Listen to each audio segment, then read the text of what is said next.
Assalamu alaikum students, and today's class I am about to teach you might have model verb, that what is might have model verb and for what purpose we use might have model verb. So students, might have model verb is very easy. It is used to express possibility in the past term. तो आज की class में हम सीखेंगे might have modal verb के बारे में कि माइट हैव मॉडल वर्ब को हम कब और कहाँ इस्तेमाल करते हैं। तो बहुत सिंपल इजी है और it is used to express possibility in the past. तो students, might have modal verb को हम पॉसिबिलिटी के लिए इस्तेमाल करते हैं, लेकिन पास्ट में। जैसा कि आपको पता है कि पिछली क्लास में हमने माइट बी मॉडल वर्ब पढ़ा था, और यानी माइट बी को हम पॉसिबिलिटी के लिए इस्तेमाल करते, लेकिन वो प्रेजेंट में इस्तेमाल करते, और माइट हैव को हम पास्ट में इस्तेमाल करते हैं। सो स्टूडेंट्स, पॉसिबिलिटी का मतलब यानी किसी काम के 50% होने और 50% ना होने का इम्कान हो, ठीक है ना।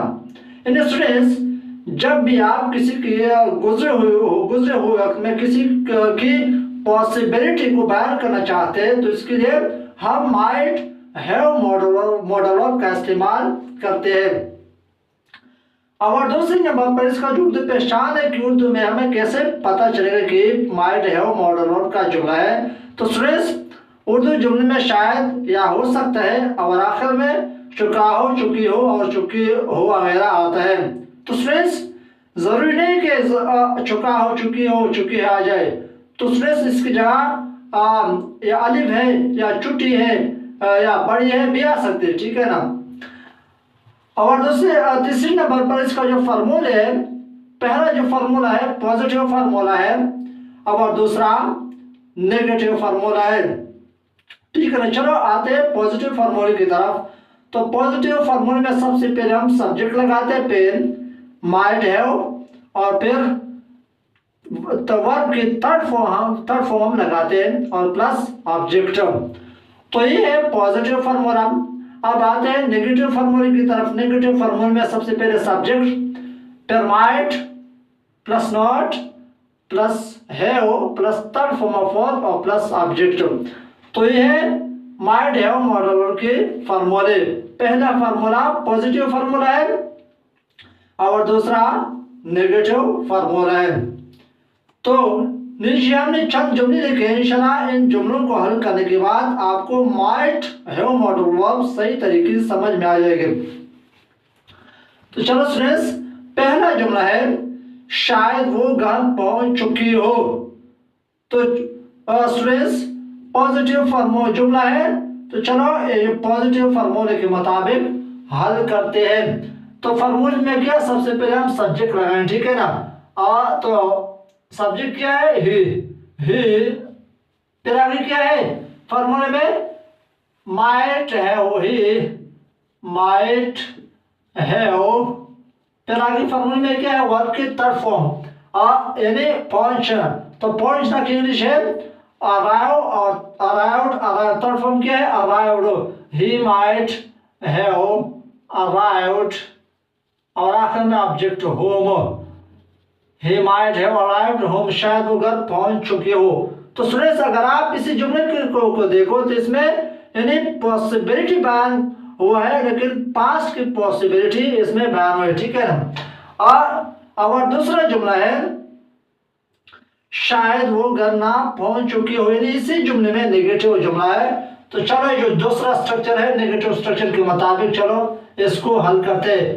तो फार्मूले में क्या, सबसे पहले हम सब्जेक्ट लगाते हैं ही, फिर आगे क्या है माइट, ही माइट, फिर आगे नॉट, ही माइट नॉट, फिर आगे हैव, और आगे वर्ब की थर्ड फॉर्म अराइव्ड। पहुंचना की इंग्लिश क्या है, अराइव, और थर्ड फॉर्म क्या है, अराइव्ड, और आखिर में ऑब्जेक्ट होम। तो जुमला कंप्लीट हुआ, शायद वो घर ना पहुंच चुके हो। और तीसरा जुमला है हो सकता है आयशा बाजार जा चुकी हो। तो पॉजिटिव जुमला, चलो पॉजिटिव फार्मूले के मुताबिक हल करते हैं। तो फॉर्मूले में क्या है, सबसे पहले हम सब्जेक्ट लगाते हैं आयशा, आयशा, फिर आगे might have, Ayesha might have, फिर आगे क्या है वर्ब के third form, Ayesha might have यानी जाना की इंग्लिश क्या है गो, और वेंट सेकंड फॉर्म है और थर्ड फॉर्म क्या है gone, Ayesha might have gone, और आगे ऑब्जेक्ट टू बाजार, टू बाजार शायद या हो सकते हैं आयशा बाजार जा चुकी हो। और चौथा जुमला है हो सकता है आयशा बाजार ना जा चुकी हो, यानी इसी जुमले में नेगेटिव जुमला है। तो चलो स्टूडेंट्स जो दूसरा स्ट्रक्चर है नेगेटिव स्ट्रक्चर के मुताबिक हल करते हैं। तो सबसे पहले हम सब्जेक्ट लगाते हैं आयशा, फिर फॉर्मूले में क्या है माइट, आयशा माइट, फिर नॉट, आयशा माइट नॉट, फिर आगे have, Ayesha might not have, फिर आगे third form of verb gone to बाजार, शायद आयशा बाजार ना जा चुकी हो। और पांचवा जुमला है शायद हम खाना पका चुके हो। तो स्टूडेंट चलो पॉजिटिव जुमला है, पॉजिटिव स्ट्रक्चर के मुताबिक हल करते हैं। जो पहला स्ट्रक्चर है ये पॉजिटिव स्ट्रक्चर है, दूसरा नेगेटिव स्ट्रक्चर है। तो चलो पॉजिटिव स्ट्रक्चर है और फॉर्म जुमला है, पॉजिटिव स्ट्रक्चर के मुताबिक हल करते हैं। तो स्ट्रक्चर में क्या है सबसे पहले सब्जेक्ट यानी हम, तो हम की इंग्लिश क्या है वी, फिर आगे क्या है might have, we might have, फिर आगे थर्ड फॉर्म ऑफ वर्ब यानी पकाना की इंग्लिश क्या है कुक, और थर्ड फॉर्म क्या है cooked, we might have cooked, और आगे ऑब्जेक्ट द फूड, शायद हम खाना पका चुके हो। और आखिरी जुमला है शायद हम खाना ना पका चुके हो, यानी इसी जुमले में नेगेटिव जुमला है। तो चलो दूसरा स्ट्रक्चर है नेगेटिव, इसी स्ट्रक्चर के मुताबिक हल करते हैं। तो सबसे पहले हम सब्जेक्ट लगाते हैं वी, फिर आगे क्या स्ट्रक्चर है माइट, वी माइट, फिर आगे नॉट, वी माइट नॉट, फिर आगे हैव, और फिर third form of verb cooked, और आखिर में ऑब्जेक्ट द फूड,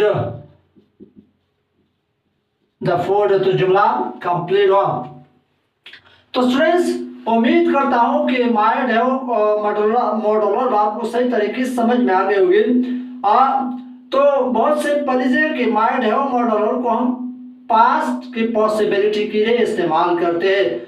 और इसका जो पहचान है वो तो जुम्ले में शायद या हो सकते हैं और आखिर में चुका हो, चुकी हो वगैरह है। और तीसरे नंबर पर इसका जो स्ट्रक्चर है दोनों स्ट्रक्चर को हमने देखा है तो बहुत सिंपल है। तो स्टूडेंट्स मैंने सिर्फ 6 जुमले लिखे हैं, तो अगर आपको इन चीज़ों का पता हो रहा होता है तो आप खुद से हजारों जुमले बना सकते। तो स्टूडेंट्स उम्मीद करता हूँ कि ये आपको क्लियर होगा। और अगर फिर भी किसी को कोई मसला है तो स्टूडेंट्स कमेंट्स बुक में आप बता सकते हैं।